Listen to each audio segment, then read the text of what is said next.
people, I think, suffer as well from feeling a lack of community, or they're, I think depression, a lot of time depression is not having people around you to, to see you as you are. And I know that from people that I know of as well. It's just like, get in the community, like find something that you enjoy doing, that you can make connections through, But that's something that you're offering as well.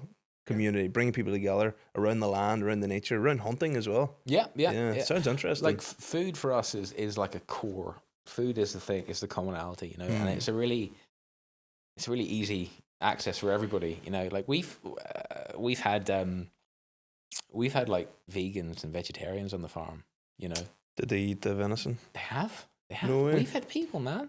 We've had people on the farm that have like been vegan and vegetarian for years, and they've come and they're like, "Oh, I don't know how this sits, but I'm curious. I'm here to hear about you, or hear about your operation or whatever." And they've actually taken that first bite, and they've felt nourished. And anyone actually that's that's done it, from coming from that perspective, I've had conversations with every one of them afterwards, and it's like, we're not like some kind of therapy for vegans or something, that's not what we're trying to do here, but we are trying to strengthen those relationships between people and where their food comes from and where nourishment comes from.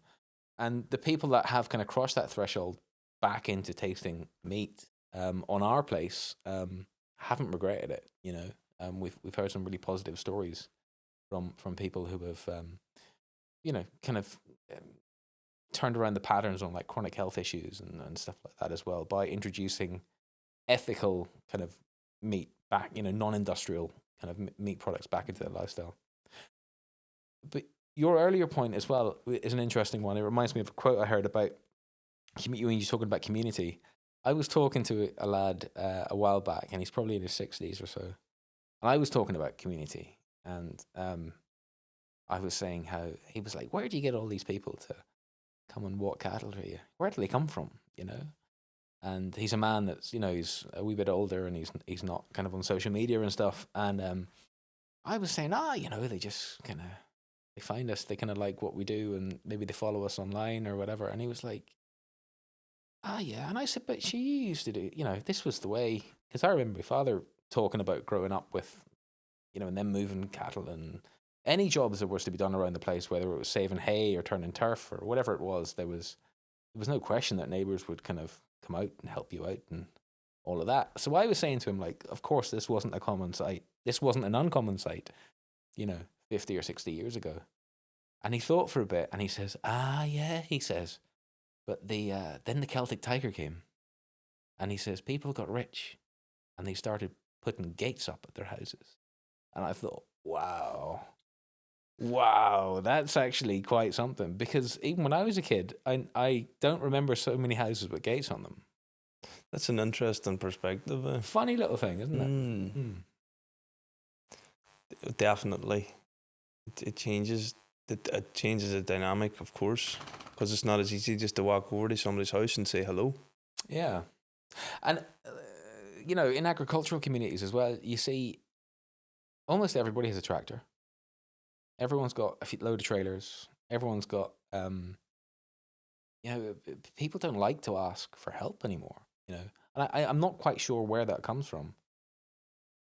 But, it's something that we try to do, actually, is to rebuild a lot of those connections with our own community and neighbours and stuff. And it's not just about giving, It's not just about giving. It's not just about giving a few hours to your GAA community or your local development group or whatever it is.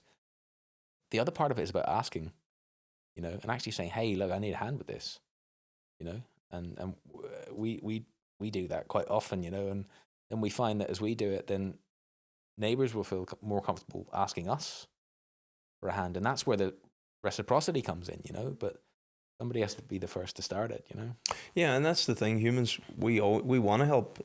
Yeah, inherently, like exactly. we want to help each other, and there is something good about when you help someone too. You feel good. It's like, they needed my help. I mean, I must be useful. You know what I mean? But it's the contribution. It is, yeah. It's the contribution. Yeah, I think we are wired. Like, we are wired. There's all sorts of like anthropological studies that show that we're wired to live in communities of a certain size, and Smaller than that, we don't do so well, and larger than that, we don't do so well.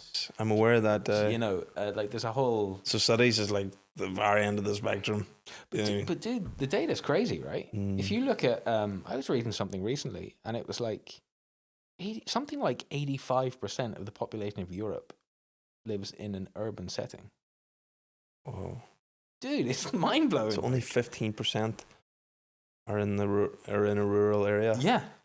And how is what like at what point does something become rural? Just outside the townland? Yeah, the paper I was reading had definitions and stuff, and like they escape me now. But that figure was just staggering. And that figure's growing more to the growing, yeah, to the urban area. It is, yeah. So there's there's a big flow, the brain drain or the people drain, you know, from rural settings into urban settings, but think about what that brings, right? It brings reliance. So you're now reliant on supply systems.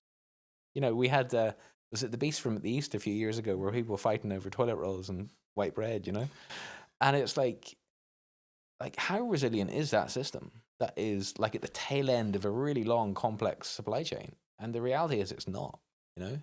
So a big part of the work that we do on the farm is we like to work in threes, right? So we have like another kind of three-pronged philosophy, which is feed yourself first, right? So we have access to the most nutritious protein sources on the planet in the form of grass-fed beef, but also wild venison, and food that we grow ourselves in our own garden. So feed yourself first is the undermining pillar, and it's feed your family and friends second, you know. And then if there's any surplus, distribute that, you know, because that's how we ensure that we're resilient, you know.